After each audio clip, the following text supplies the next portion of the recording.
Bartoota 12 qabaame Yesuus warra filate. Bartoota 12 san gaafa erguusa gaafa jalqaba filatu yeroo meeqa filatee erge? Yeroo lama irra deebee filate moo yeroo takka qofa filate? Yeroo filatamanii isa duuka bu'aa ture fakkeenyaaf guyyaa tokko bakka tokkotti argee filatee filan adda addattiidha. Okay. Gaafa filatu san guyyaa lama filate moo guyyaa tokko filate? Amma kun gaafa akkamitti awwal. Amma fakkeenyaaf obboloota lamaanii Yaaqoobii fi Yohaannisiin bakka tokkotti filatee na duuka bu'aa jedhe. Sana biras immoo Beetros biras ga'ee isa biras duuka bu'ee jedhe. Gaafa bartoota 12 filatu siin jedhe. Gaafa 12 bakka takka filatu siin jedhe. 12 gaafa filatu Yesuus. Yeroo lama filate moo yeroo takka filate? Yeroo takka filate. Eeyyuu akkas jetteen dubbattu gaafin kee akkasuma gaafin. Okay, akkana jedha. Yesuus bartoota 12 erguu isaa jedha. Isaan 12 kana Yesuus ergee karaa saba warra Waaqayyoo hin ta'initti isin geessuudhaan godina amantaa warra Samariyaa tokkollee isin lixina jedhee lakkoofsa 9 irratti adeemuudhaaf warqee, meetii yookiin sibiila diimaa guduunfachuun barbaadina. Karaadhaaf korojoo, qomee lama, kophee, ulees baachuu hin barbaadinaa jedhe. Ulees baachuu hin barbaadinaa jechuun maal jechuudha? Uleen baatinaa jechuudha mi uleen qabatinaa jechuudha? Akkanaa miti? Okay, na barreessaa jamaa. Asitti amma Maatewos irratti dhaamsa Yesuus waggu gaafa Yesuus barattoota isaa filatu gaafa dhaamu ulees hin baatinaa jedhe Maatewos. Maatewos akkas nuun jedhe. Amma immoo Maarqos bira dhayina. Maarqos boqonnaa lakkoofsa 8 dhayina.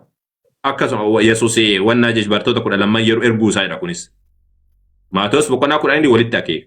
Yemmus Yesuus warra 12 dhufitti waamee hafuurota hamoota irratti aboo isaaniif kennee lamaan isaan erge. Karaadhaaf immoo ulee malee jedhe. Asitti ammoo ulee malee buddeena korojoo waan tokkollee akka hin fudhanne horiis akka hin baanne isaan abboomee jedhe. Ulee malee jechuu jira. Asitti ammoo ulee baadhaa jedhe. Ulee isaaniif fayyamee jedha asitti.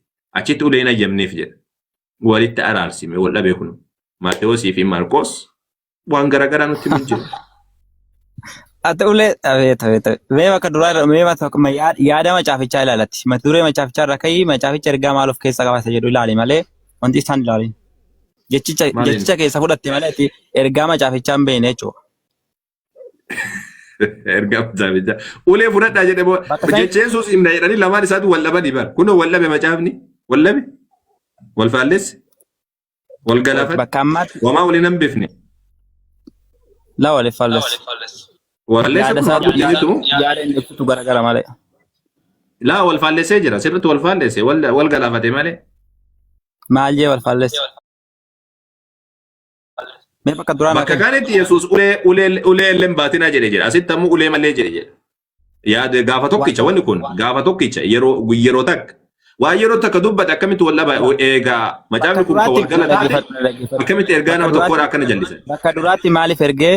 Waa'ee maaliif ergee? Bakka lamataatti immoo maaliif erge? Bakka isaatti yaadni isaa. Yesuus guyyaa tokko yeroo takka qofa filatee naan jettee yeroo takka ergee Yesuus naan jette. Amma ilaali wanta beeku guddaa jira. Bakka kanatti seexana hawaasaniif hawoo kennee fi otoo isa bira jiranii jira.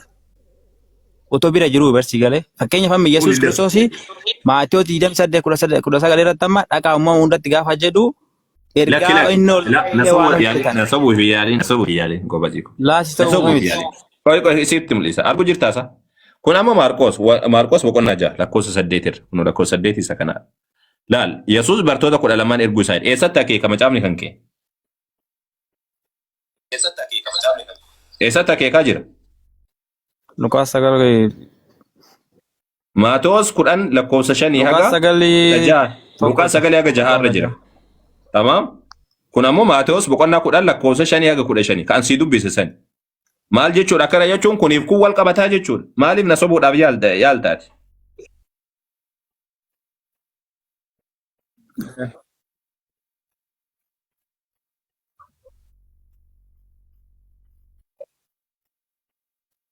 Maalas si sobereema yaada garagaraa ibsaadha malee. Yaada garagaraa maal ibsaree yeroo matakka kun yeroo matakka ibu jira yeroo matakka bar gaafa tokkicha Yesuus erge malee gaafa lama miti. Guyyaa lama ergine Yesuus.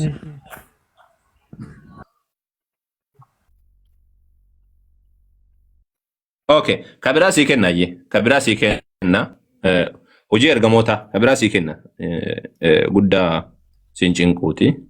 Hojii ergamoota boqonnaa tokko irratti waa'ee Yahudaa gantichaa jechuudha. Waa'ee Yahudaa gantichaa kana booda ergamoonni gaara ejersaatti gara Yerusaalemitti deebi'anii gaarichi mandaricharraa adeemsa guyyaa sanbataa kunis akka dhundhuma 2000 hin faggaata ture. Yommuu deebi'an immoo mana isa keessaa turan kutaa olaanutti galanii isaanis Phexros, Yohaannis, Yaaqoob, Indiriyaas jedhee kan namoota kanneen lakkaa'e. San boodaanoo maal jedhee waa'ee isaadha jechuudha. Obbolootaan nana jedhe Phexros lakkoofsa 16 dubbiin macaafaa inni hafuura qulqulluun duraan dursee afaan Daawitii waa'ee Yahudaaf dubbate raawwatameera. Innoo warra Yesuusin qabuudha kan dura adeemee gargarsiisee inni nu wajjiin lakkaa'amee hojii kanas nu wajjiin hojjechuudhaaf fuula qabatee ture. Namichi kun horii isaa hojii jal'inaa hojjetee argate sanaan lafa bitatee ofii isaatii mataadhaan kufee tarsa'ee mar'umaan isaas bakkee guutee jedhe. Phexros akkana jedhee dubbatu jira. Hello, hin bahe mucaan? Inna lillahi wa inna ilaihi raaji'uun. Akkam nagaa jirta? Jirra galata Rabbii. Ati kiristaanaati moo? Eeyyee. Kiristaana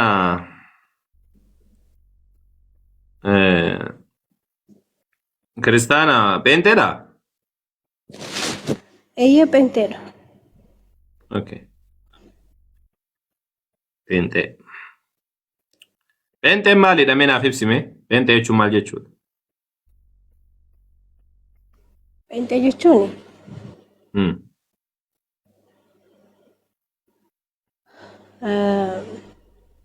uumama harka Waaqayyootiin uumame ta'anii kaanee warreen Yesuus Kiristoos duukaa bu'uun isaafis kan sagannu isa duukaa kan bu'u karaa isaatiinis immoo gara abbaa warra dhaquu jechuudha gabaabumatti.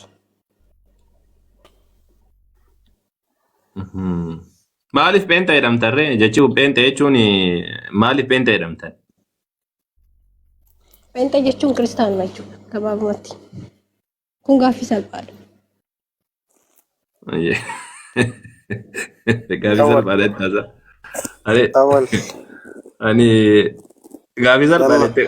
Haa dubbattu qoy mucayyoon haa dubbattu carraa kenninaaf isisi dura seene gospel. Ay, dogoggoraa isaa gatii jirtuuf. Okay, ati ibsi. Inni haa ibsu tole. Dhugaadha dogoggortee jirti isiini. Ay, jalqabuma isaa Peentee jechi jedhu kuni namootuma jibbaa amantaa sanaa qabantu baasee fi jalqabuma isaa amantaan kuni bara maaltu ture bara 1500 jechuudha. Maqaa Pirotestaantii jedhu fudhatanii.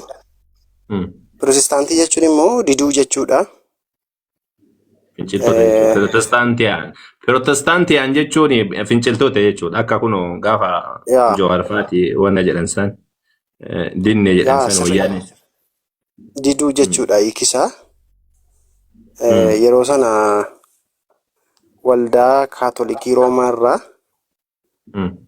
bara Maartin Luuterii yeroo sana fuudhee gatii ba'ee fi waldaan Kaatolikii Roomaa immoo jarri kun Pirotestaantiidha yookaan immoo jarri kun didduudha jedhanii maqaa kana baasanii fi isiniin jechuun barbaade dammeen isa kana akkasiin sirreeffattuun barbaade. Peenteen maqaa jedhu maaf moggaafattan? Sitti miiraamisuma kana mataa isaa namatu nutu moggaafate osoo hin taane. Isintu moggaafate malee akkamitti nutu moggaafate malee eenyutu isin moggaasee? Warruma jibbaa amantaa sanaa qabuutiyyuu akka kana jedhee waama. Akkamitti jibbaa maali? Peenteen arrabaa miti bar maqaa arrabaati miti. Pentekostaalii jechuun macaafarra jira ayyaana guyyaa 50ffaadha kan Yihuudoonni kabajanidha. Maqaa arrabaati miti maal arraba moo kuni kanan isin moggaasu? Isintu moggaafate malee isintu wanna jedha. Niti jechaa jirtu ayyaana guyyaa 50ffaa isa ergamoota boqonnaa lamarra jiru osoo hin taane inni Pentekostee jedhama malee Peentee miti. Isa kana wajjin waan walitti dhufu miti. Atama waliigalatti nuti Peentee miti jechuu jirta jechuudha. Bare nuti pheenxee miti jechaa hin jiru. Garuu Maali? irra Okay. baay'ee pirootestaantii jedhamnaa siin jechuu barbaadeen. Pirootestaantiin amantii maal wal qabata? Pirootestaantii jechuun warra didde jechuudha. Warra kaatolikii didde jechuudha. Amantii wal qabatuudha miti sun. Sochii Awurooppaan guutuun faallaa warra kaatolikiitti gooteedha. Si galtee sochiidha kun. Sochii kiristaana qofaa miti kan godhe. Warri waaqa tolfama waaqessu keessa jira. Akka waliigalaa akka kun gaafa amma pirootestii wayyaanee afoo dhaabbatan kan. Musliimni keessa jira, kiristaanni keessa jira. Awurooppaa keessa musliimni haa jiraachuu dhabu malee pirootestiin gaafsan godhame suni Awurooppaa keessatti kaatolikii afoo dhaabbachuudha. Warri kaatolikiidha lafa hataa waan turaniif dhiibbaa godhaa waan turaniif namoota hedduu ajjeesaa waan turaniif jecha mahaakima taftiish jedhameetiin beekama. Murtiilee gurguddaa akka malee jabaatu godhanii nama fixaa waan turaniif jecha sabasaniif jecha pirootestiin sun godhame. Maarteen Luuseer miti kan jalqabe baazawee. Namoota Maarteen Luuseer keessatti makame malee jarri kun hundi isaaniidha. Keessatti makama malee pirootestiin gaafsaniidha waan Awurooppaa wal qabatu, waan biyyaa wal qabatudha malee waan amantii wal qabatudha. Jidduu sana ammoo Maarteen Luuseer faati, Kalviin faati waan saniif fayyadamtee kaatolikii irratti macaafa irraa hir'isuudhaan wantoota garaagaraa gochuudhaan gaafsa wanni sun godhame malee. Pirootestaantii jechuun sirriidhaa miti kun maqaa amantiitii miti maqaa sochiiti malee. Ustaasii inni isin jettanii fi inni isin jechaa jirtanii fi inni kan suni waan garaagaraa natti fakkaata. Ani isa isin amma jettan kanallee quban qabu garuu akkan seenaa dubbisetti immoo jechuudha. Akkan seenaa dubbisetti inni kan keenya yookaan inni pirootestaantii jedhamu kuni bara 1529 akkan seenaarraa dubbisetti jechuudhaan bara sana qabxiiwwan 95 dogoggora isaanii irratti barreessee dogoggora jarri ilaalcha sana keessatti qabanu isa kana gatii mormeefiyyuu pirootestaantii jedhame baay'ee akka nu beennutti jechuudha akka nu seenaarraa agarreettis. Suni ka Maarteen Luuseer faati godhaatiin ture suni jechuun keessatti makameedha inni. Inni pirootestii keessa makame jidduu sanitti fayyadamte malee jarri pirootestiin akka Awurooppaa guutuutti ka'e. Akka Awurooppaa guutuutti bara ifaa jettee beekti warra Awurooppaadhaa asirratti Tanwiir jedhaniin achi as. Sigaltee achi dura alquruun alwusxaa jedhan jaarraalee jiddugalaa jedhanii bara jaarraa jiddugalaa irraa gara jaarraa ifaatti as baanii jedhaniitiin akkas beekan jirra. Wannan siin jechuu barbaade waliigalatti pirootestiin gaafsan jalqabe suni bara 1517 jalqabe jedheetii yaada. Maarteen Luuseer faa jidduu san itti fayyadamte. Pirootestii gaafsan kakaase Maarteen Luuseer faa miti. Maarteen Luuseer bari inni jidduu san itti fayyadame. Inni illee akka nama tokko keessatti waan san qooda fudhatuutti itti ka'e malee inni isaa miti kan kaase illee akka waliigalaatti hizbiin kaase. Warra Awurooppaa gaafsanii inni lammii Jarmanii Kalviin faati illee jiranii. Ammas Ispeen faa keessa dabalatee Faransaay faa akkasumallee Biriteen faa achi as warra karaa kanarra Poorchugaal uumama jedhan kana guutuu wal qabatee biyyootni Awurooppaa guutuun gaafsan kaatolikii irratti sirna kaatolikiidha. Jaarraa jiddugalaa keessatti nidaama liqxaa jedhameetiin jira. Sirna bittaa lafaatiin jiraatan jechuudha. Akka duraan kun warri keenya warri soddaa warri ortodoksiidha duraanii warri Minilikii faatiin nu jiraachisaa turan san. Lafa wannaadhaaf kennanis hin beektaami lafa kunoo wannaadhaaf nama tokkichatti kennanii namti jisun nama olii gad ergata. Akkasanitti bulchaa turan. Akkasitti wanna jedhaatiin turanii san boodaan ammoo wanni sun kufeeti wannaan dhufe achi boodaan xiqqoo siira Awurooppaan tarkaanfachuu dandeesse jechuudha. Sanii wal qabata kun. Waliigalatti mee kana haadhiisu ani amma kun faayidaalee hin qabuuti. Galana deebinaa. Ati Yesuus waaqa itti amantaa isa kanatti deebiname. Kaamarre. Okay. Waaqumatu dhalate itti amantaati. Waaqatiyyuu nama foon uffatee dhalate jedhamti. Yohaannis 1:14 irratti sagalichi foon uffatee gidduu keenya buufatee gatii jedhuu fi Waaqatu dhalate jettee jechuudha. Waaqumatu foon uffatee dhalateen jedhan akka kootti macaafni qulqulluurreen kana ragaa ba'a. Okay. Duuba eega waaqni dhalatee Yesuus erga dhalateen booda Yesuus ani gara abbaa kootiif abbaa keessaniitti gara waaqayyo kootiif waaqayyo keessaniitti ol nan ba'a jedhe. Erga waaqni dhalatee, waaqni foon uffatee dhalatee, waaqni kan foon uffateef kan foon hin uffatintu jira. Eeni Hmm. isa kanarratti akka amantaa inni kun ilaalcha namoonni garaagaraa qabanudha. Numa keessattiyyuu fakkeenyaaf hubannaan namoota tokko tokkoo fi hubannaan numa bira jiru tarii kanallee yeroo baay'ee namoonni caalaa si ibsan jiru jedhee yaada. Garuu tiriinitii waan jedhamu jira. Tiriinitii jechuun qaama sadii waaqummaan tokko kan ta'an waan jedhutti amannaniiti. Kana jechuun Macaafa keessa hin jiru qaama sadii wanni jedhamu qaama sadii waaqan tokko ka jedhu waaqummaan tokko ka jedhu macaafa keessa hin jiru. Ani kasiin jedhe gaafitti yana deebisi. Ati amma waaqatu nama ta'ee dhalatee jette. Waaqa nama ta'ee dhalate san malee waaqni biraa jira. Waaqa nama ta'ee fakkeenya Yesuus ani gara waaqayyo kooti waaqayyo keessanitti ol nan ba'a gaafa jedhu waaqa biraatu jira jechuudha. Waaqni kun ka amma itti amantu kun waaqni tokko ka nama ta'ee dhalate. Tokko ammoo ka nama hin ta'intu jira. yaa qaamaan sitti maa jira amma waa'ee qaamaa haasofnu waa'ee waaqummaatti itti dhufna.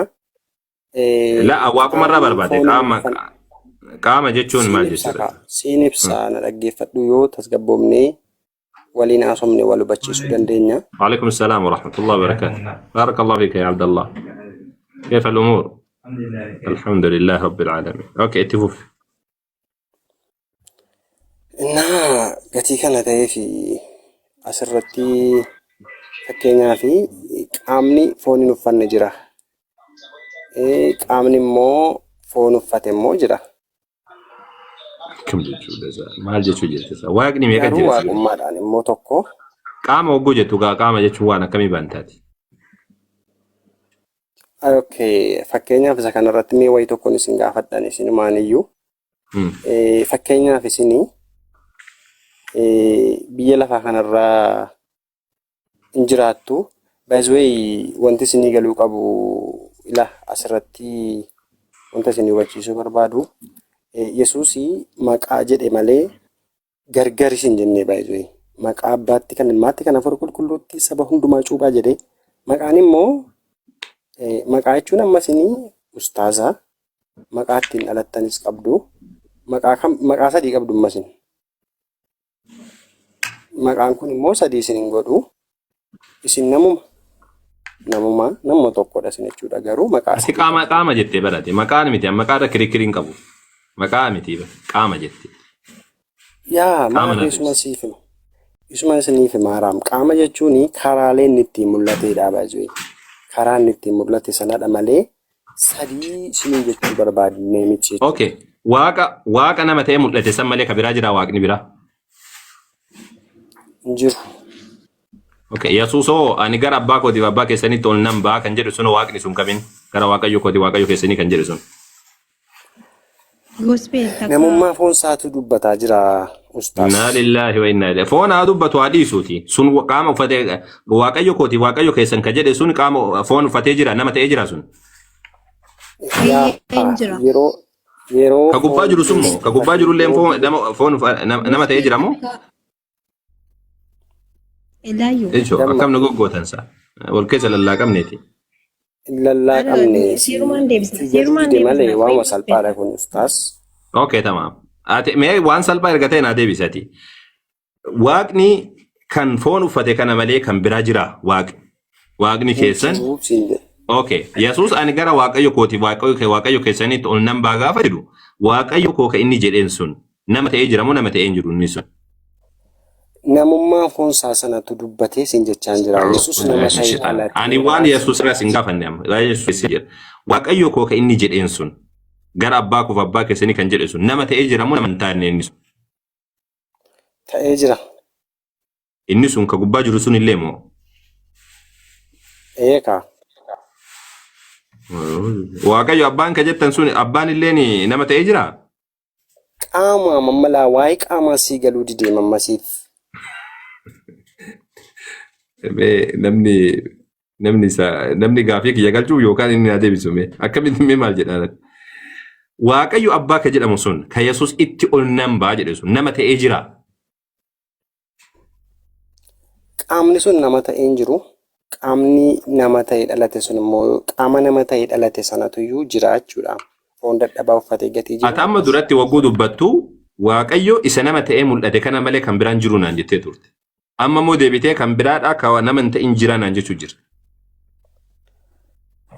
An sirriisiif haala hubannaa keetiitu iyyuu dogoggora qaba malee Ana dogongora moo isa qaba isaktu waa qaba jajjamaa. Tayyib damma naa deebisati. Mee qoy mucayyoon tura deebisu. Afaan mul'utti jirti.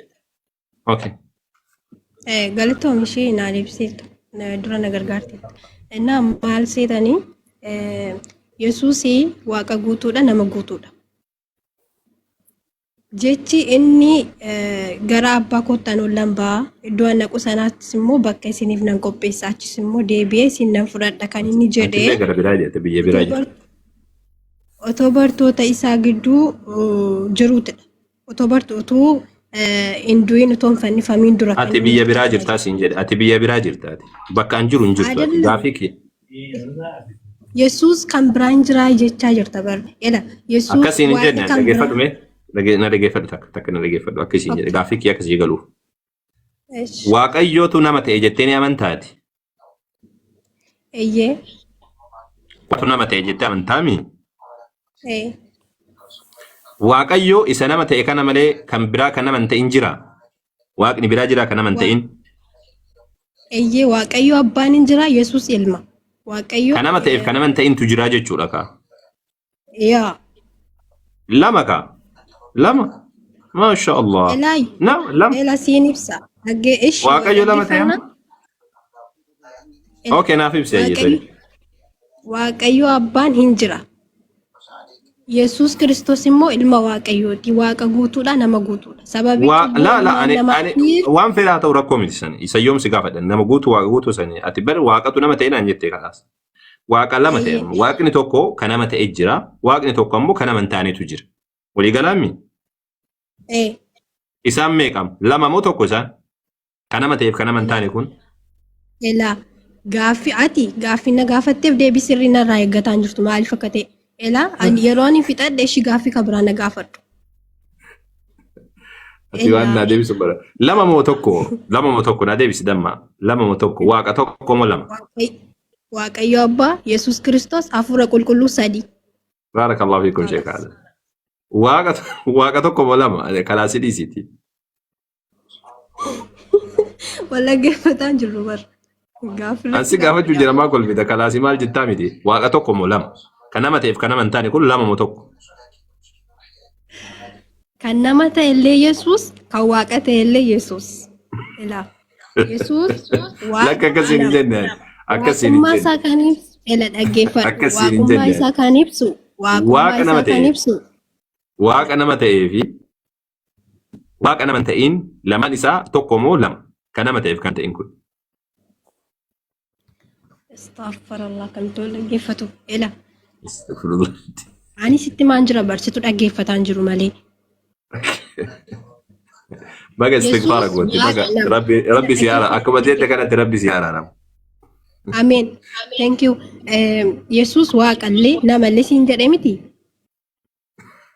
Waaqummaa isaa kan ibsu du'aa ka'uu isaati. Du'aa ka'ee gara mirga abbaa taa'uu isaati. Namummaa isaa kan ibsu immoo lubbuudhaan lafarra jiraatee bartoota isaa wajjin deddeebi'aa ture akkuma ilma namaa tokkotti ajjeefamuu isaa du'uu isaa immoo waaqummaa isaa ibsa. Namummaa isaa ibsa.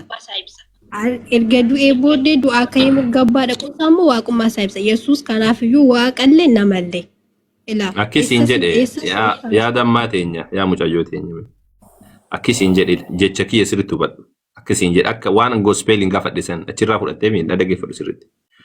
Waaqni tokko waaqayyo abbaan nama ta'ee jira irra sii deebi'ame. Waaqayyo abbaan nama ta'ee jira damma. Waaqayyo abbaan nama ta'e Waaqayyo abbaan hin jira. Yesuus ilma nama ta'ee jira. Inni nama ta'ee inni nama ta'ee jira. Inni nama ta'e illee jira waaqni illee jira. Meeqa isaan? Kan nama ta'eef kan nama hin taane meeqa isaan?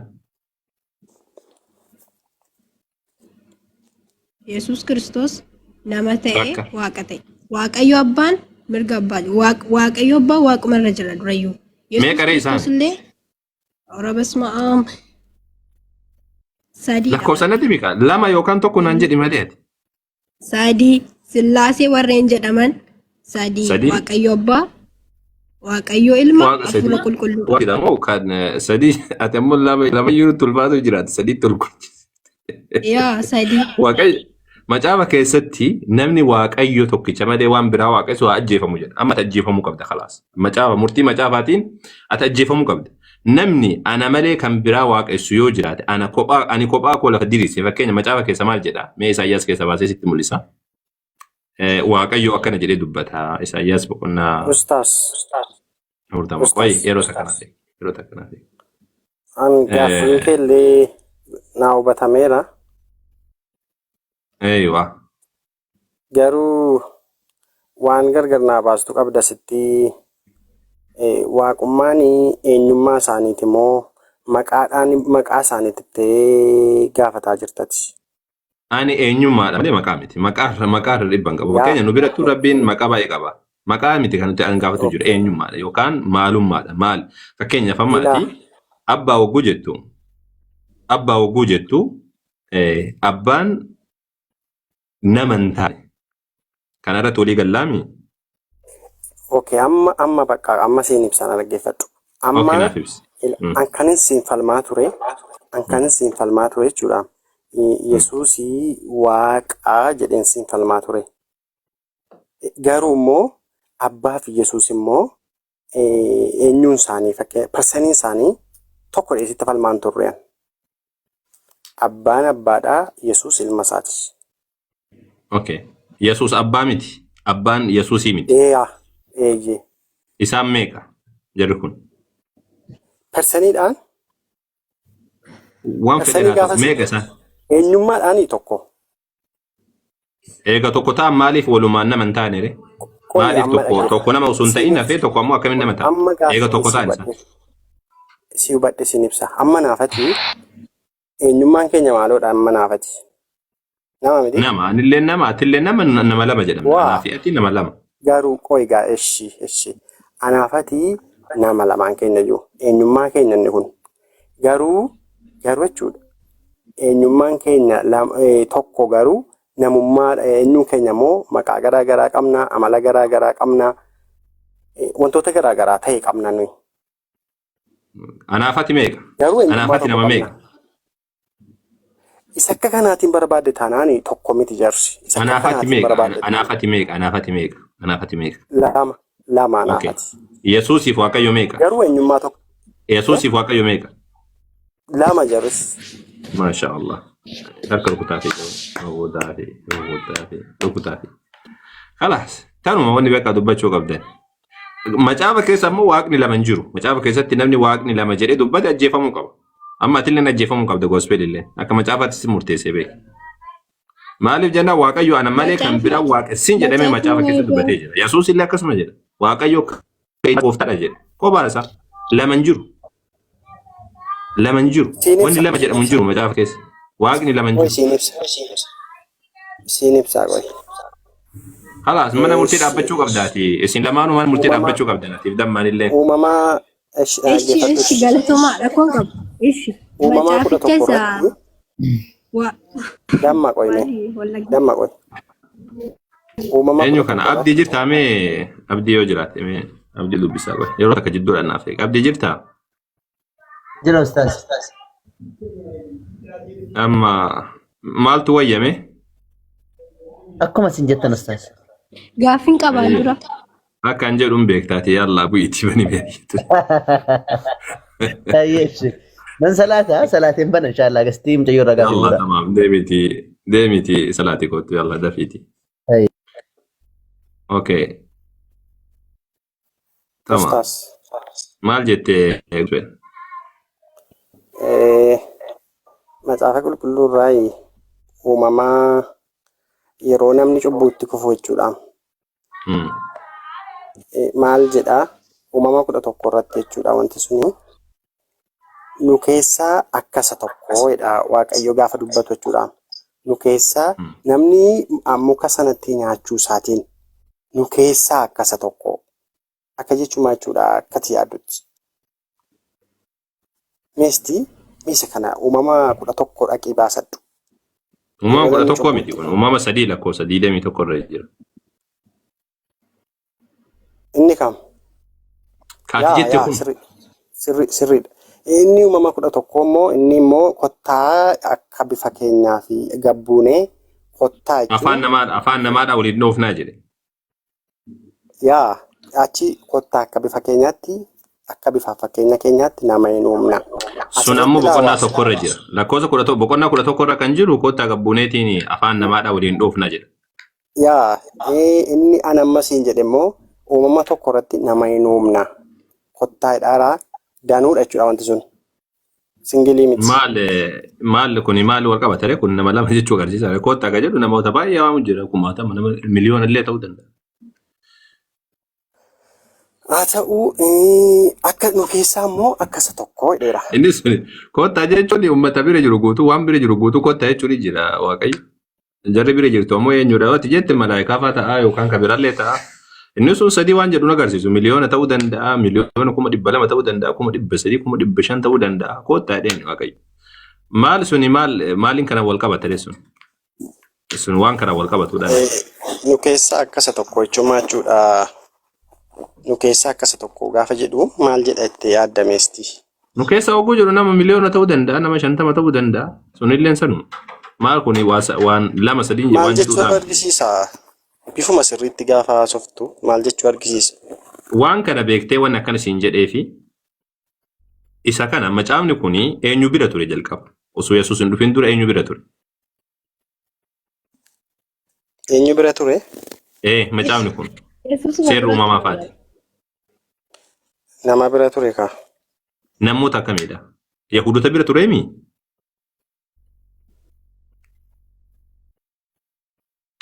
Hello. Inda kamu sagaleen ko? Damma. Injirta? Gospel jirta? Neetworkiin naqabee ture. Okay, tamam. Macaafni kun eenyu bira ture? Wannaan osoo Yesuus hin dhufin dura seerri uumamaa faati eenyu bira ture? Yihudoota bira ture kaa? Goobaz. Mucaan kun dasne jedha saboo kanaaf jecha. Okay. Yesuus Kiristoos maal jedhe beektee? Achumaan sii deebisaa jechuudha. Yesuus Kiristoos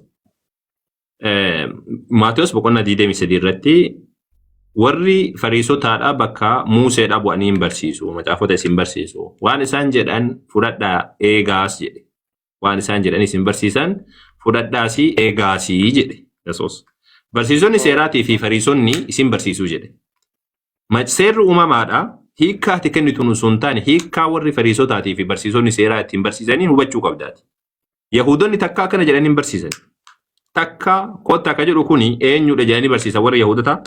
Malaayikaan jedhee jedhanii. Malaayikaan jedhee jedhan. Isa kana sitti agarsiisuu danda'a amma kana. Koomentarii keessan banee sitti agarsiisuu danda'a. Sitti agarsiisuu barbaada.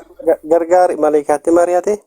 Lakkii Yahudonni akkatti amanan sitti mujjira. Yahudonni akkasitti amanan. Yesuus ammoo Yahudota irraa biradhaa jedhee jira.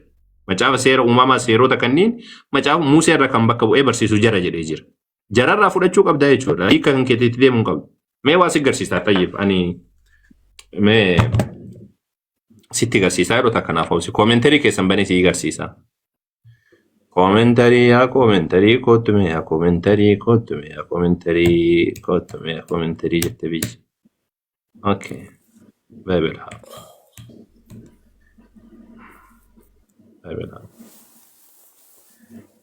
Sirbaa jira jettanii nan qabinaa jamaa.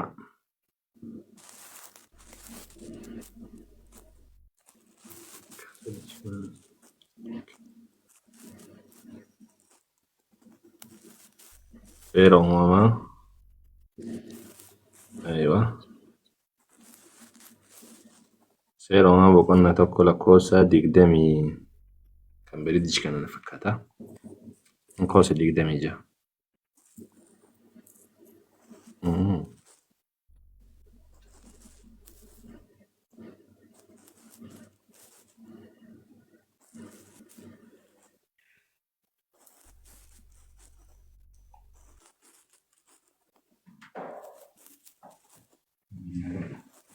Okay.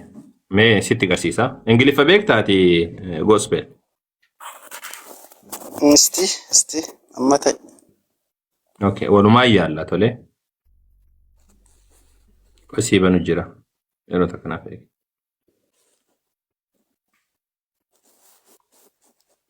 Si banu jira.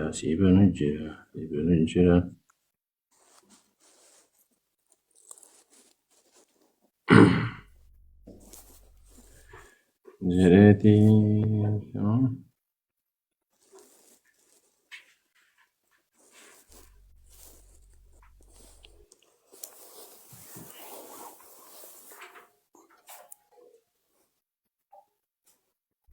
Tuni beektee kitaaba Baayibel Haabii jedhaniitiin beektaa Baayibel Haabii kanan beektaa midhaata. Baayibel Haabii jedhanii websaayitii ma beenteeti.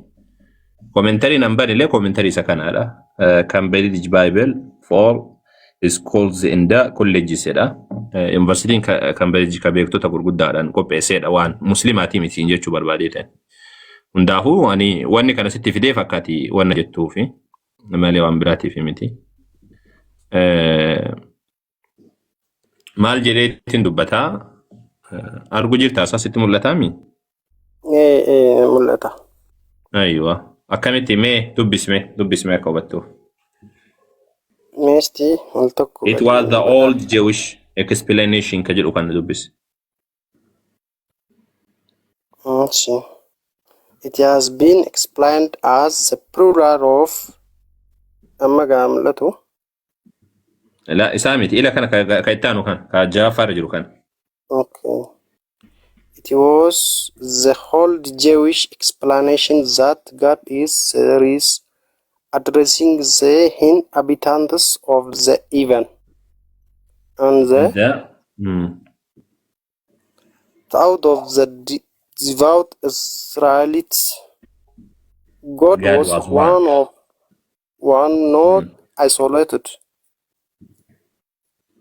He was surrounded by the heavenly host.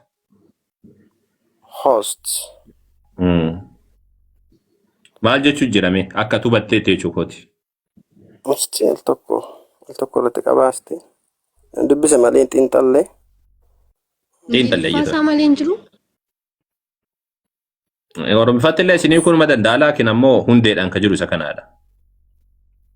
Naa hiikiif kaa dubbisu. Translate gochaan gootanii ustaas. Okay. Akkanatti hubachuu hin dandeessu ati? Hiikamee isinutti rakkoon qabuma. Okay. Kabiraallee qoya asumatti sii kenna. Ayyeesii fi kaanii rakkoon qabu akka wanna jedhutti mee qoya bakka sirriitti ifa siif galchu hin caala. Jewish explanation jedhee. Okay. Ayyetole mee isa kana dubbisa ayyetole. Maal jedhaa? Wanna biratti jechuudha. Special note B jedhee note on the Jewish interpretation jedhee waliigalatti alaa kulli hali yaada warri kiristaanota warri yahudoota asitti qaban jedheetiin dubbata. Maal jedhaa? Targum of pseudo Jonathan jedhees maal jedhaa? Jechuun namticha hiikeedha waan kana. And the Lord said to the angels jedheetiin dubbata. Rabbiin malaayikaadhaan jedhe waan kana jedha. Sigaltee o ministeried before him. Argu jirtaa mitisaa malaayikaadhaan jedhe. Sigalaa mitisaa malaayikaadhaan jedhe. Who had been created in the second day of the creation of the world.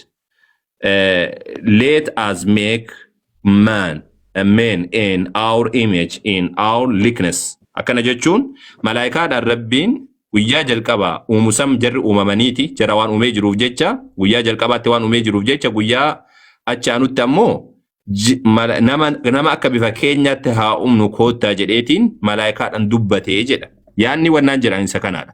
Sigaltee yaanni jarri qaban isa kanaadha. Warri wannaadha jechuun. Ammas ammoo biilli irratti ilaali. Peesiktaa ka jedhamu inni kunilleen hiika warra Yahudotaati. Maal jedha? God talk counsel with the ministering angels and said unto them let us make jedheeti itti fufee jedha. Akkana jechuun malaayikaan jedhee jira asittillee. kunillee malaayikaan jedhee jira. Sii galaa miti isaa. Waliigalatti amma wanni asiin jechuu barbaade warra Yahudotaa biratti jechuudha. Warra Yahudotaa biratti kan jiru isa kanaadha.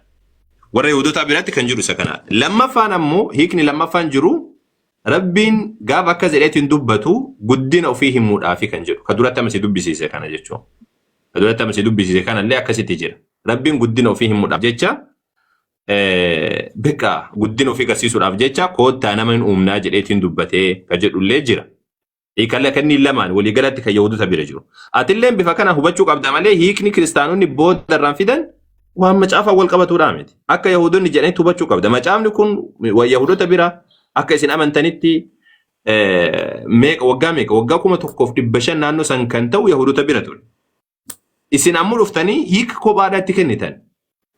Waggaa 1500 jarri kun hiikaa turan wal barsiisaa turan. Yesuusiyyuu jara irraa baradhaa jedhe barattoota isaatiin. Yesuus bakka kana mormine wanni kun sirriidhaa miti kana hiikne hin jenneen sirrii hin jenneen. Waggaa 1500 guutuu nama hiikkataa as gahe akka isin amantanitti jechuudha. Yahudota waggaa 1500 macaafa kana qabatee hiikaa wal barsiisaa as gahe atammoo guyyama keessatti dhuftee Yesuus hima as dhuftee Yesuusiyyuu jara irraa baradhaa kan jedhe dhufteeti lakki akkasii miti anatu sii beekaa anatu irra beekaa anatu wayyaa qaba qo'ee sirrii miti Yahudota yoo jette hin fudhatamu sirriidhaa miti inni kun. Karaa gabaabaa jechuudha. Inni kun sirrii ta'uu hin danda'u. Okay. Ani wanti kana sanitti fideefi asitti qaama Yesuusii uumaa ta'uusaa keessaa kan inni qabu akkasiin hubattaniif isinitti hime Ibroota 1:2 irratti immoo maal jedha? Waaqayyo jedha karaa ilma isaa kanaan uumama hundumaa uumee jedha. Akkasuma immoo Yohaannis 1:1 irratti sagalichi wanti yookaan immoo Qolaasaayis 1:15 irratti wanti hundumtuu karaa Kiristoosiin akka uumame isaan malee wanti tokko ittiin akka hin uumamin bareechee lafa ka macaafni qulqulluuni. Ibroota 1:2 irratti immoo Waaqayyo karaa Yesuus Kiristoosiin akka inni waan hundumaa uume. Phaawulos illee nuyi karaa Yesuus Kiristoosiin uumamne. Yesuus Kiristoosiin uumamne jedhee dubbata.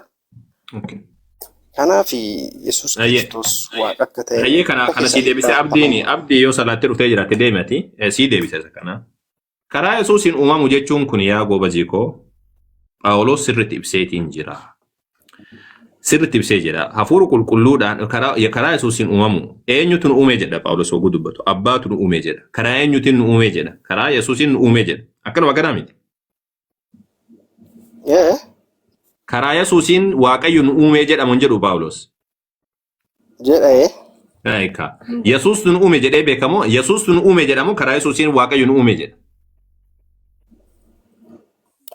Maarree Yesuus tuumeme jedheera jecha isaadha barbaadan karaa isaatiin uumamne jedhamoo nutu Waaqayyo Yesuus nu uume jedhe. Phaawulos karaa isaatiin uumamne jedha. Namni Yesuus nu uume jedhu jira macaafa keessa. Qajeelchee Yesuus nu uume Yesuus waa uume kan jedhu jira macaafa keessa. Karaa isaatiin uumamne malee. Amantee taati karaa isaa uumamte amantaniittu. Itti deebine isa kana ni hubanna ka macaafni nu bira jiraame macaafa banachuu jiraan. Macaafa banachuu jira isa kana. Karaa isaa uumamuu sana amantaniittu. Okay, tamam. Hayyee tole isa kana mee waasii dubbisaa eega sanii irratti haasofna jechuudha. Wangeela mee wajjin dubbifna waan kana sirriitti akka hubattuuf jechuudha yoo Rabbi jedhee beekne. Rabbiin keenya haa laafisu. Du'aa ina godhaa jamaa mucaa kana Rabbiin haa laafisu jedhaati. Rabbi haa hubachiisu jedhaame. Wajjin xaaruu jiraan illee ilkaa wajjin ajajaa jira. Okay. Qolasaayis boqonnaa 1:16 boqonnaa 1:16 kan jiru meesii wanna jedha. Wanti waaqa keessa jiruu fi wanti lafarra jiru hundinuu wanti ijaan argamuu fi wanti ijaan hin argamne warri teessota irra ta'anii fi warri mootummaa qaban warri bantii waaqa keessa gooftummaa fi aboo qabu jedhamanii sodaataman isaan uumamanii. Eenyuun Yesuusiin uumamanii jedha. Ameen hin jettu ati. Wanti hundinuu karaa isaa uumamee isaafis uumamee jedha. Ameen jedhi sirriitti. Sirriidha. Okay. Amma samoo Yohaannis boqonnaa 10 irratti illee jira wanni kuni. Yohaannis boqonnaa 10 irra illee jira. Boqonnaa tokko lakkoofsa 10 irra jedheeti yaada. Maal jedhaa?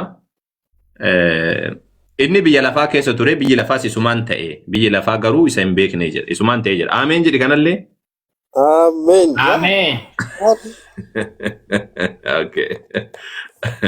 Ayyee tole amma gana deddeebinee mee isaan uumamu jechuun waan tokko wanni tokko isaan uumamu jechuun maal jechuu akka ta'e mee ammallee dubbifna ameen jedha ammas. Faarfannaa irratti wanna kana isii hiika. Wanni kun bareechee sii hiikama. Faarfannaa boqonnaa 51 lakkoofsa 10 banneeti ilaalamee oolumaan.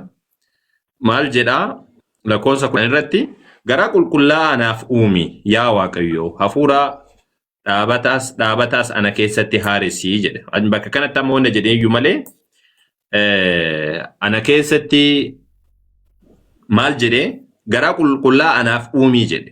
Garaa qulqullaa'aa anaaf uumii jechuun maal jechuudha? Gospel. Dursa eenyu jedhe jechicha? Yeroo takka asinaaf eegi. Eenyutu jedhe? Daawiti jedhe. Anaaf uumii jechuun maal jechuudha? Uuminsa kana baruudhaafi. Anaaf uumi. Amma fakkeenyaaf Phaawulos wannaan Daawit duraan uumamee jira.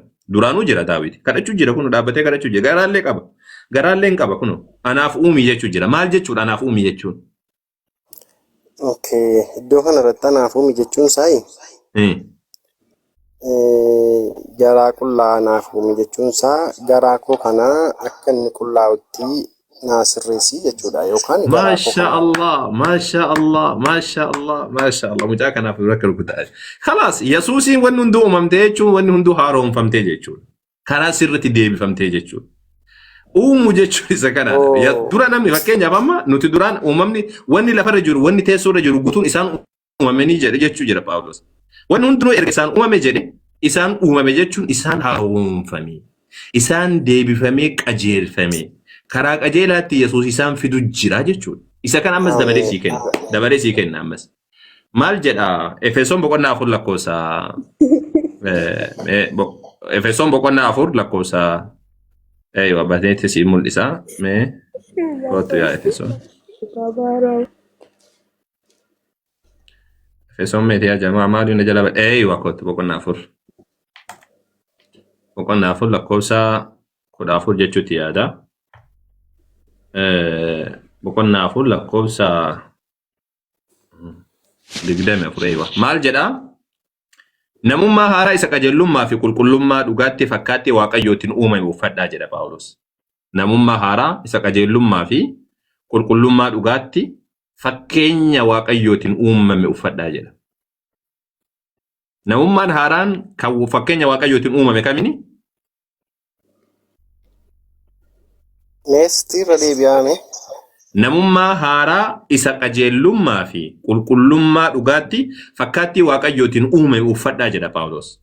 Namummaa haaraa kana wagguu jedhu namummaa kamiin baane? Namummaa haaraa isa uumame jedhe. Isa kamtu uumame? Ni haaromsame jechuudha moo uumama haaraa uumame jechuudha moo uumama duriidhaa san jechuudha? Haaromsadhaa jechuudha. Beeka biraa uumamu jechuu miti. Eeywa haaromfamu jechuudha Masha Allah. Haaromfamu jechuudha. Kanaafuu amma asirratti akkuma siin jedhe kana haaromfamu jechuun uumama haaraa akka jedhame kanaadha. Macaafa keessa jira si galtee macaafa keessatti bakka hedduu dubbatamee jira inni uumama haaraa jedhamu kun bakka hedduu dubbatamee jira. Yaaqoob irrallee jira, Qolosaayiis irrallee jira. Yesuus Kiristoosii isaan Waaqayyo waa uume jechuun isaan haaromsee jechuudha. Samiillee dachiillee isaan uume jechuun gaafa Yesuus dhufe qajeelummaan dhufe. Dachiin kun ifte, samiin kun ifte, uumamni kun guutuun bifa haaraatti deebi'e. Rabbiin jireenya fakkeenyaaf amma nuti wagguu musliimni dubbannu mataan keenya. Rabbiin Nabi Muhammadiin jireenya nu deebise, Nabi Muhammadiin nu jiraachisee jenna. Nabi Muhammadiin nu jiraachise gaafa jennu Nabi Muhammadtu jireenya nu keessa kaa'e, lubbuu nu keessa kaa'e jechuudha miti. Yookaan gaafa uumamnu san Nabi Muhammadiin wajjin Rabbiin lubbuu nu keessa kaa'e jechuudha miti. La jireenya kami? Jireenya amantiiti. Uumama haaraa jedha Phaawulos. Uumama haaraa kanarratti hiiki malee namni duraan uumamee jira. Waaqayyo an kophaa koo uumee jedha. Macaafa keessa amma kakuu moofaa keessa yoo deemte Yesuus waan jedhu hin argitu macaafa keessatti. Yesuus waan jedhu hin jiru. Akkasitti hubachuu qabda. Asittis wantaasi tokko gaaffii miti taate nama ittan irratti uumama haaraa ta'u haaromsuudhuma yoo ta'u amma gaa Waaqayyo karaa Yesuusiin uumama hundumaa haaresseera. Bakka akka jechuun lafaa inni godhachuudha bakka. Isa kana amantanii fudhataniitu isin. Okay, takka sii dubbisee ka'ee fudhachuu dhabuu sii deebisa. Maal jedhaa Galaatiyaa boqonnaa jala lakkoofsa 16 irratti lakkoofsa 15 irratti uumama haaraa ta'utu lakkaa'ama malee jedha. Phaawulos Galaatiyaa boqonnaa jala lakkoofsa 15 uumama haaraa ta'utu lakkaa'ama malee dhagna qabachuun yookiis dhagna utuu hin qabatin hafuun waan tokkotti hin lakkaa'amu. ምንም አይጠቅምም። አዲስ ፍጡር መሆን ነው የሚሻለው እንጂ ወና ቀበቹ መገረዝና አለመገረዝ ምንም አይጠቅምም ነው የሚለው።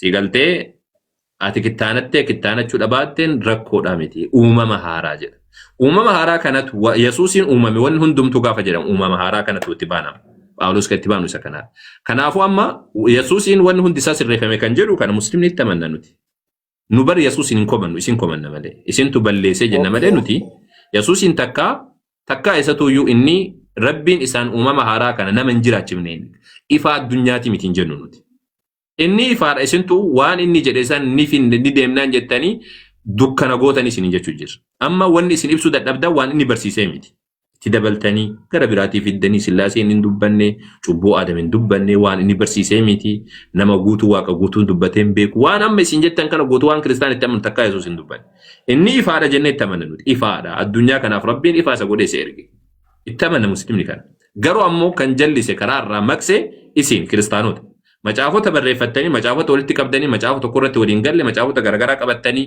amantii kanallee garagara qooddanii akka yaada keessanitti addaan facaatanii karaa isaadha jalliftanii balleessitanii karaa isaadha isin bira hin jiru Yesuus Yahudota qajeelchuudhaa dhufe isaan gorsaatiin ture rabbii tokkichaaf bulaa jedhe Yesuus takka inni illee kadhachaa ture rabbi namaallee kadhadhaa jedhaatiin ture yogguu kadhatte yaa abbaa jedhaa kadhadhaa jedhaatiin ture nama rabbiif sagada amana sooma jedhaatiin ture malee takka Yesuus akka isin jettan kana hin jenne isintu balleesse malee isaan Ustaas maal jette galateeffamaa miti Yesuus galateeffamaa jechuun galateeffamaa jechuun fakkeenyaaf amma galateeffamaa jechuun paartii waaqeffannaa keessaa galateeffachuu jechuun tokko jechuudha mitiire. Galateeffamaa jechuun galatoomi Yesuus waan akkana goote yoo jedhee namni yeroo san galateessu galateeffate gaariidha. Garuu Yesuus mataan isaa galateeffataadha malee. Yesuus mataan isaa gaafa galateeffamaa miti. La galateeffamaa jechuun galateeffamaa ati baantu kan namni wanna jedhu jechuun keeti moo namni galatoomi fakkeenya ati nu galatoomi waan bira seente haasofte isa kana yoo taate kun rakkoodhaa miti galateeffamaadha ati galatoomi gospel baga bira seente suuteette haasofte galatoomi amma galateeffamaadha kana yoo baante kun rakkoodhaa miti Yesuus illee galateeffamaa jechuu dandeessa nama galateeffamu jechuudha baga ummata addunyaa kanatti waa himteen kun sirriidha garuu ammoo galateeffannaa guddaadha ka gabbattii jira sun ammoo rabbi malee malu Yesuus mataan isaadha rabbiin galateeffachaa ture yaa abbaa gooftaa waaqaatii fi lafaa jedhe ani waan kana warra Yahudota jala dhoksitee warra beekaa ofiin jedhan jala dhoksitee hiyyeessota mul'isu keetiif sin galateeffadhaa jedhe maashaallah sin galateeffadhaa jedhe Yesuus kanaafuu amma sin galateeffadhaa gaafa jedhu kana akka sirriitti sii galuuf eenyuun galateeffatu jira abbaa san galateeffatu jira abbaa san galateeffatu jira inni illee Yesuus illee yeroo kadhattan yaa abbaa jedha kadhadhaa jedhamee takkana kadhadhaan jedhe wantoonni kunni hundi isaatu waan filosofii karaa Phaawulosiin kiristaanota keessa seenee wanni kun waan guyyaa keessa dhufe malee osoo karaa Yesuus qofa qabattanii waan inni jedhe qofa barsiise qofa qofattanii deemtanii seedaa musliimanii taatan ture abdiin jirtu isaa abdii maaliif dhabamte bismillah rabbiin si haa qajeelchu Hasaafanii magaagaa tokko gadi dabarsaa dintaara. Bo rabbi anche solato sa. Demi si bani meati. Ayye. Ustaas. Ustaas shahara jire ati me nama Munira itti Munira namni ana bargee inni jechuu barbaade maal jechuu isaatime. Okay tamam si deebisa. Munira ka jettuun seeni ka in sobdi ta'in meeti ergattee jirtu. Munira Yusuf moota biraati. Munira tana. Taada'u sun bira jira. Muniira siidha moo?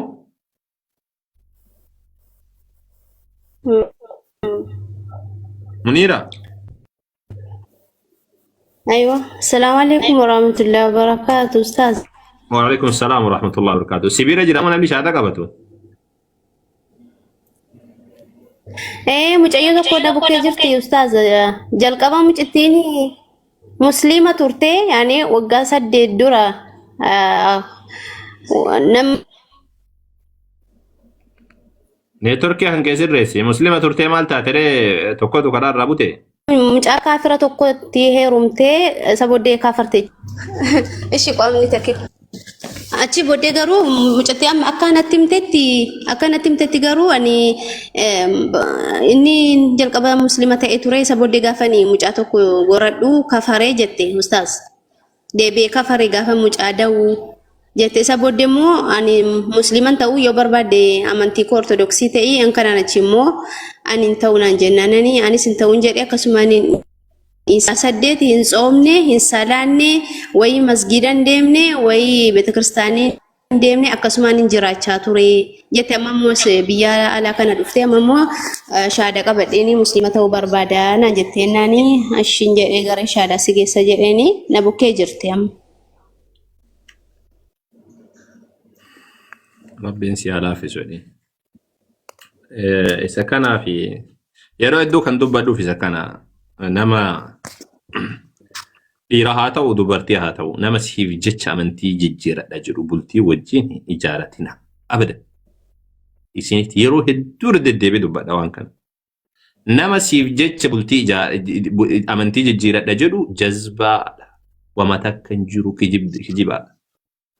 Jaalalaaf jecha namni amantii jijjiiratu hoffaadha. Wama wajjin jiraachuu hin danda'u.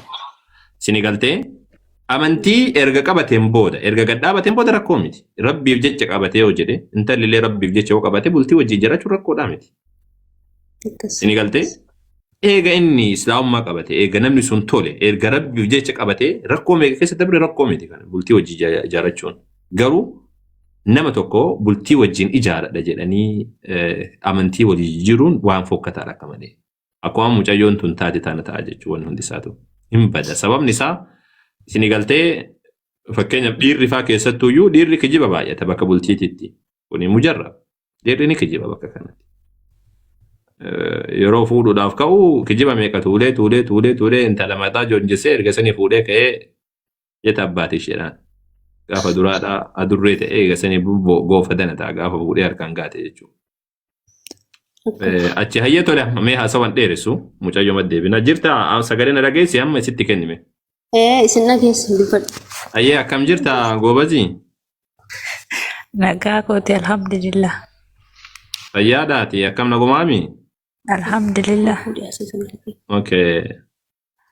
Hayyee tole ati kafartee turte amantii kiristaana qabattee turte moo akkanumatti wanna jetteeti? Lakkiin kafarree akkasumatti jiraachaa jira. Haga adda baata nama hagam geessan? Addaan hin baane ani akkasumatti hin jiraadha masgida sin deemu salaanne sin saganneessi beeta kiristaana sin naqu. Garuu amma Dubaayin dhufee ishittiin bakka amma hojjedheeni muslimatti deebi'eeni hojjedheen immoo galeeni ijoollee koo fudhadhee muslimatti hin deebi'a na gargaaree ennaan inni gara keessan sin dawwalte. Okay. Ati wannaan eenyu kana maatiin kan keedha kiristaana moo muslima? Muslima. Duuba ati maatiin kan keedha sitti himne akka wanni kun hin taane sitti maniin turre? Natti maniru ammayyuu sababa kanaaniyyuu maatiin natti aaranii jiru natti dubbatan. Ati maaliif akkamitti erga wanni kun waan hamaadha ta'uu beektee akhiraa kan kee akkami gurgurattee sirri si galtee osoo jidduu san keessa amma rabbiin si dhaqqabee islaamummaa qabachuu baate osoo duutee gara ibidda jahannam waan hamaadha si galtee. Sirriidha yaani yeroo sana xiqqoo waan naarii irra jiruu fi intin hin taane Dubaayin waggaa 2 hojjedhee galee birrii maatii itti na jala balleessanii yeroo sana naaree bakka sifan ta'anaan jennaan itti galee daa'imummaan qabaayyuus amma immoo naa galee immoo bakka akkasitti jiraachuu koo sirrii miti jedheen deebi'uun barbaade dogoggoreeras sababa kanaaniyyuu isaanis natti aaran. ربين سي آلاف سوتي أما سي قربان عند بيه وما سنفيدو كن جارس اللي ده جارس اللي سيفين تو كن وان بدجا نمي سي أوف ومالي وما بوا سيفين كو تمام سيقلتي كان عفو لما تا جرس اللين ديبين جرس اللي جاني اللالين تمام كان كده بردو تير جسني أمو أما كان كده قد فدو في ربين سي آلاف سو أما فموش هذا جدي أكسمتي نوجي جدي وانا نجلو إيش أشهد أشهد أن لا إله أن لا إله إلا الله إلا الله وأشهد وأشهد أن محمدا أن محمدا عبد الله عبد الله ورسوله ورسوله وأن عيسى وأن عيسى عبد الله عبد الله ورسوله ورسوله أني رقام بها أني رقام بها ربي توكي شمالي ربي توكي تملي أكان قبل ما أنا كنجري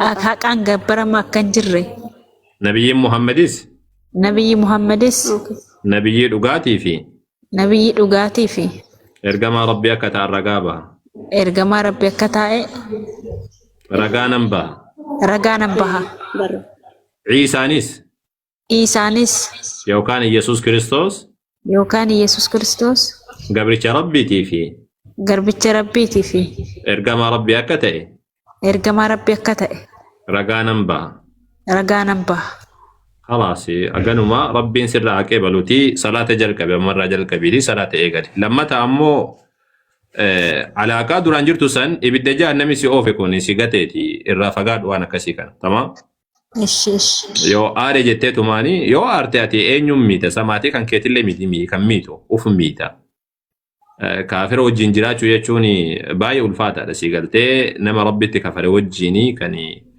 namni muslimaa tokko jiraachuun dubartii muslimaa takka jiraachuun hin eeyyamamu karaa kaminuu jechuudha. Si galtee hin eeyyamamu. Kanaafuu ati amma eega inni kafare inni amantii ofiidhaa haa oofatu deemee intala wayiidhaa haa fuudhu kiristaanuma keessa laaleetiin malee ati waan isaan wal geessu hin qabdu.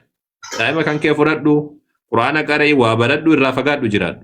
Si galtee irraa fagaadhu jiraadhu. Bultii rabbiin si haa ijaaru bultii bareedduu jiraachuu dandeessa rabbiin sitti haa ijaaru dhiisuu ta'e dhiitii laaleetii ijaaradhu.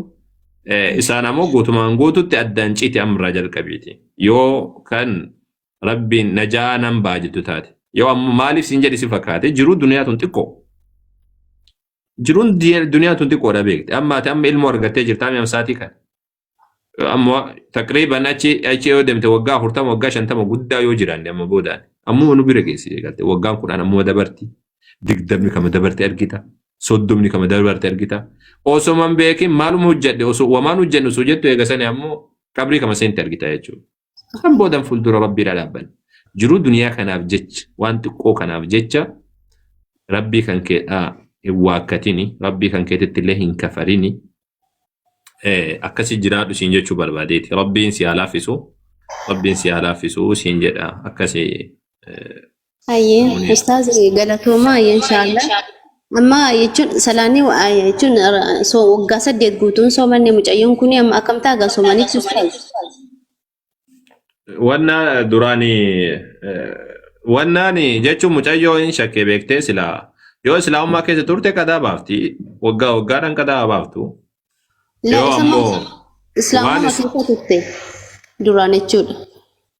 Waan hagga islaamummaa keessa turte qadaa baasuun isirratti dirqama. Qadaa baasuun ramadaana qadaa baasuun isirratti dirqama jechuun yoo eega kafarteen haga kafartee fi haga isiin wanna jettee isitu beeka. Maaliif jennaan namni waggaa 8 guutuu islaamummaa ture jechuun ulfaataadha. Salaata malee sooma malee islaamummaa qabadhee ture jechuun hin danda'amu. Rabbiin tokko jettee sammuu isiitiin haa beektu illeedha. Shirkiin karaa ta'eenuu kufriin seenuu isaadhaan himala. Sababa saniif jecha shahaadaa isii qabsiifne.